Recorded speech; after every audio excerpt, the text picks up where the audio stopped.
एक बार की बात है, महात्मा बुद्ध अपने शिष्यों के साथ दूसरे नगर में प्रवचन के लिए जा रहे थे। काफी दूर चलने के बाद सभी शिष्य थक गए और वे महात्मा जी से बोले, गुरुजी, यदि आपकी आज्ञा हो तो कुछ देर कहीं रुककर विश्राम कर लें। महात्मा जी बोले, कहीं उचित स्थान देखकर हम वहीं रुकेंगे। कुछ देर चलने के बाद उन्हें एक खेत दिखा।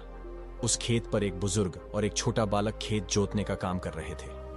महात्मा जी ने उस बुजुर्ग से पूछा, मान्यवर, हम कुछ देर यहां विश्राम कर सकते हैं? उस बुजुर्ग ने महात्मा को पहचान लिया और हाथ जोड़कर उनको प्रणाम किया और कहा, ये तो हमारी खुशनसीबी है कि आप हमारे खेत पर पधारे। आप वहां पेड़ के नीचे विश्राम करें, मैं आपके जलपान का प्रबंध करता हूं। तब महात्मा जी बोले, मान्यवर, आप अपना कार्य पूर्ण करें, हमें कुछ नहीं चाहिए।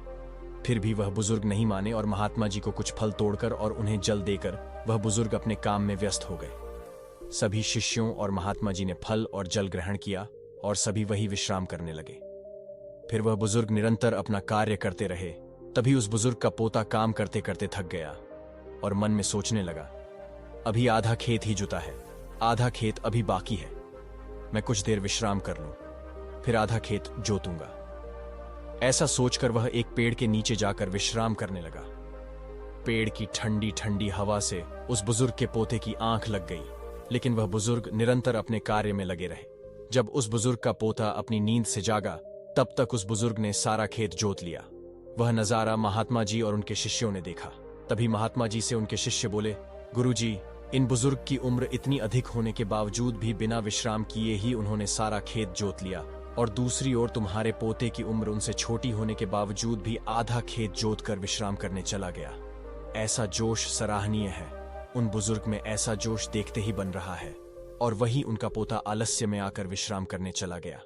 तभी महात्मा जी बोले, वत्स, तुम्हारा कहना उचित है, पर ऐसा इसलिए हुआ क्योंकि उस बुजुर्ग का ध्यान केवल खेत जोतने पर था, न कि शरीर की थकावट पर। दूसरी ओर उस बालक का ध्यान खेत की जुताई पर ना होकर शरीर की थकावट पर था। इससे हमें यह शिक्षा मिलती है कि अपना ध्यान हमेशा लक्ष्य पर केंद्रित रखें और अन्य कहीं नहीं।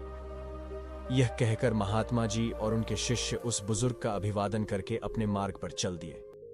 इस कहानी के माध्यम से हमने देखा कि एक सफल जीवन के लिए ध्यान और समर्पण का महत्व क्या है।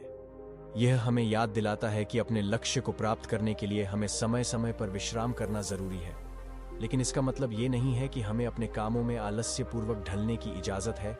सही ध्यान और समर्पण से हम सभी चुनौतियों का सामना कर सकते हैं और लक्ष्य प्राप्त कर सकते हैं।